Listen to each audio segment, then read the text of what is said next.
Quest 2 controllers are not rechargeable directly, but when a controller's battery runs low, you can replace the batteries or use other rechargeable batteries.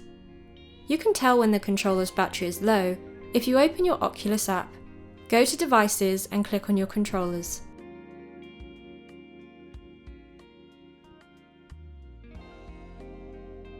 Each controller takes one AA battery.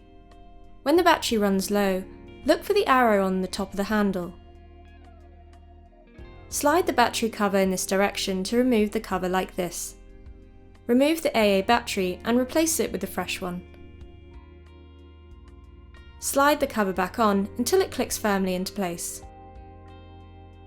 To avoid buying lots of AA batteries, you could purchase rechargeable ones. By keeping 2 batteries fully charged on standby, you can swap out the low-power batteries and replace with the fully charged ones whenever you need. You can purchase the Anchor charging dock separately. The Anchor charging dock comes with new controller covers which utilise rechargeable batteries, allowing you to recharge the controllers and the headset at the same time whenever they're plugged into the dock. A link for the dock is listed in the description below.